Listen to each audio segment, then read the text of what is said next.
So this is the problem. In a reciprocating engine mechanism, the length of the crank is 150 mm and the ratio of connecting rod to crank is 4. So the crank rotates at 100 rpm clockwise and the crank makes 30° with internal dead center, right? So here reciprocating engine mechanism is a slider crank mechanism. So it is a crank is length is given as 150 mm. Connecting rod length they have not given, so they have given the ratio as 4. So it is 4 times the crank length, 4 into 150, so which is 600 mm. Okay, so the crank rotates at 100 rpm clockwise. Crank makes 30° with IDC. So this is a given problem. So analyze the mechanism using instantaneous center method. Determine the angular velocity of connecting rod, velocity of the midpoint of the connecting rod, and velocity of the piston we have to find out. So for this, what is a first step is we have to write the graph. Okay, on the graph sheet. So the length of the crank they have given as 150 mm. We cannot write 150 mm on the graph sheet. So we will scale it down. Okay, we'll take the scale as 150 mm is equal to 15 mm, right? So now I will draw a line here for the crank. So let us say there is a fixed point O. From here the crank length is 15 mm, 15. So it is at an angle of 30° with IDC. So take the angle as 30°. Okay, so this becomes the crank, right? So measurement they have given, we have taken 15 mm. Next, you know that the piston will always slide, right? Piston will always slide on the horizontal surface. So here I can draw a horizontal line. So now the connecting rod is length is 4 times, so I'll take 60 mm.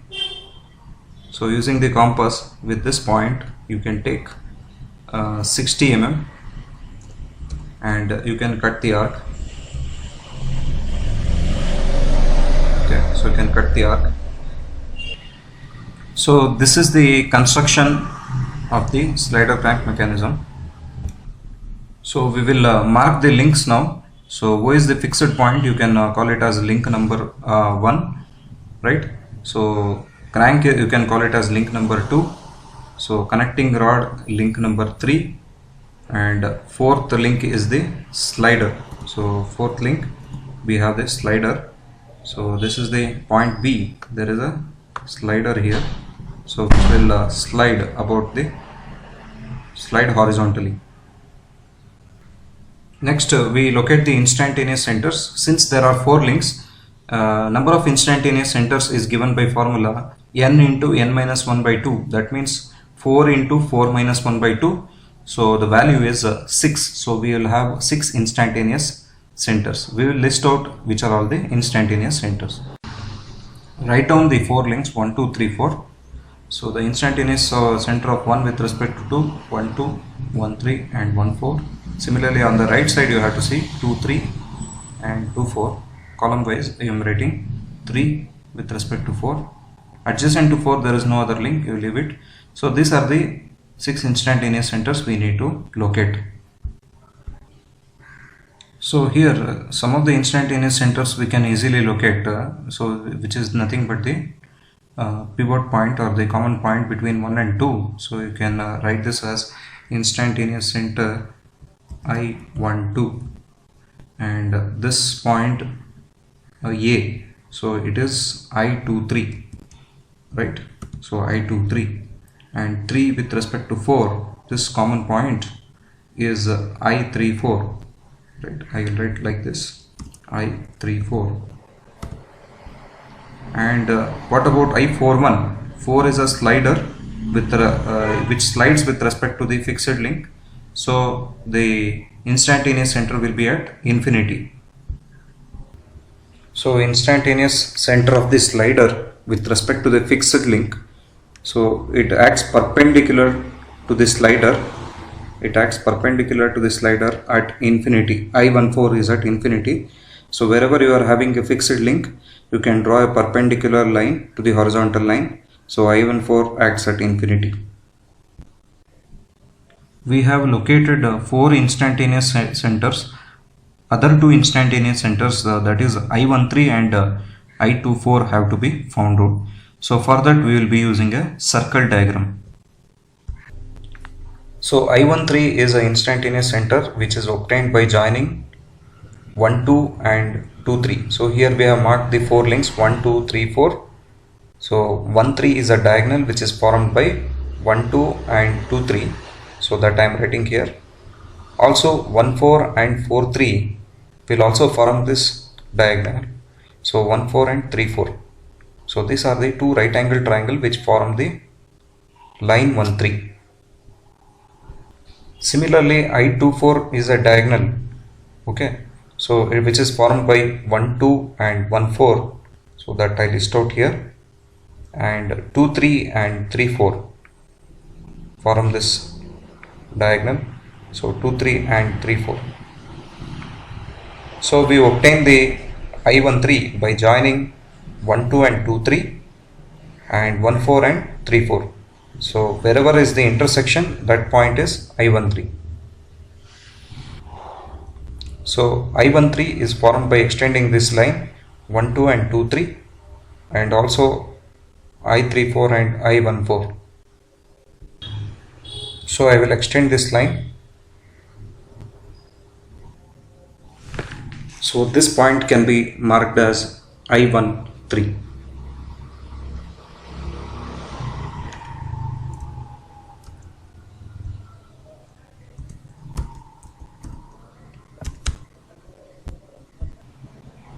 Similarly, I24 is formed by joining line 1, 2 and 1, 4, okay, and 2, 3 and 3, 4. So 1, 2 and 1, 4 is this vertical line, 2, 3 and 3, 4 is this line. So this line we extended. So wherever they intersect, that point is I24. So we will extend this line and we will mark this as I24.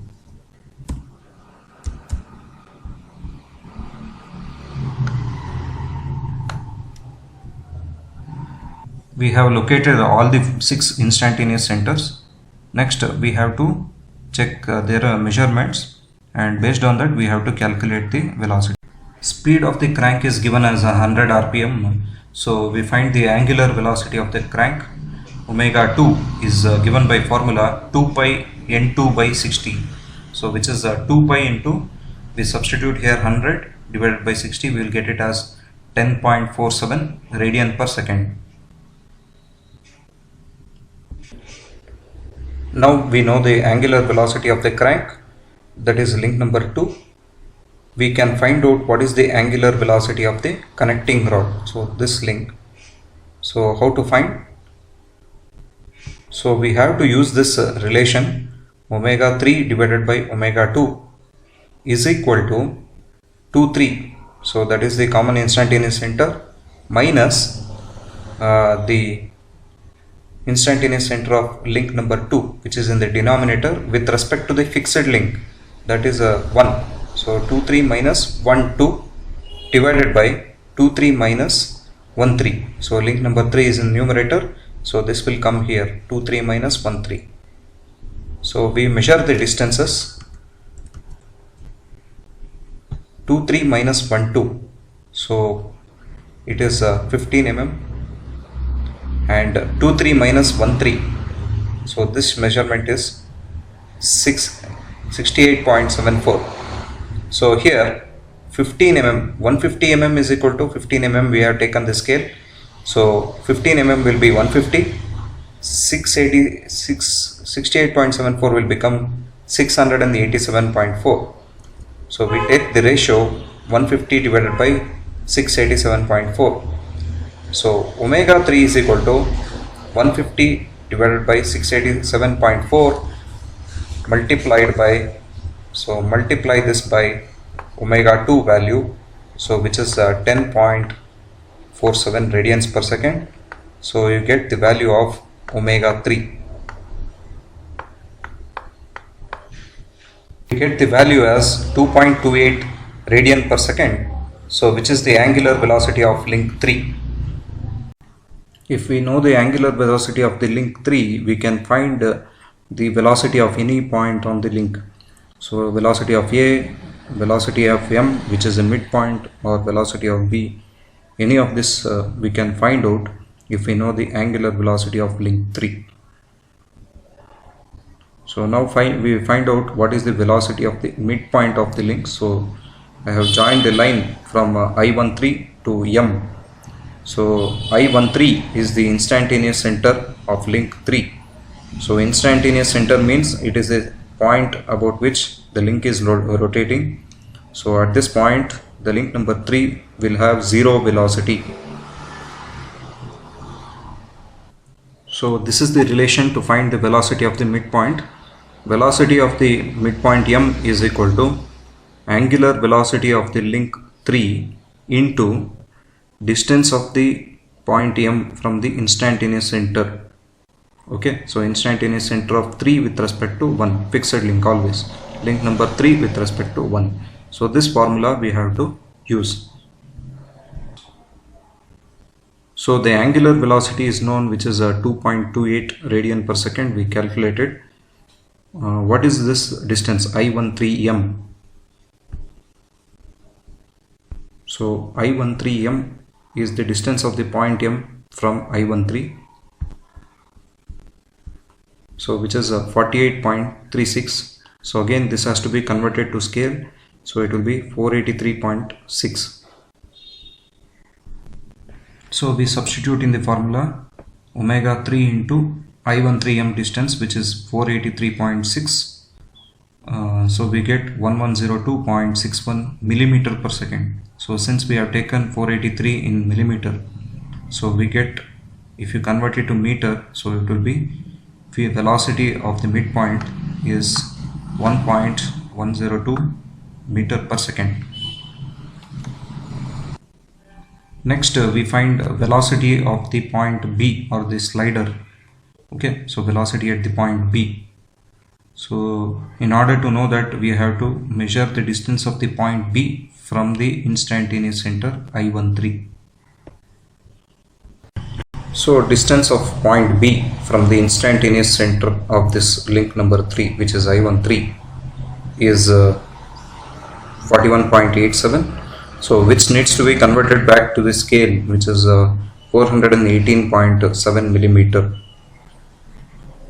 Velocity of the point B is equal to angular velocity of link 3 into distance of B from the instantaneous center of link 3, which is I13. So we substitute in this relation. So if we substitute 418.7 into angular velocity 2.28, we get 954.63. so this is millimeter per second. So convert it into meter. So 0.95 meter per second. So this is the velocity of the point B. So this is the velocity of the point B, or the slider. So we get it as that much.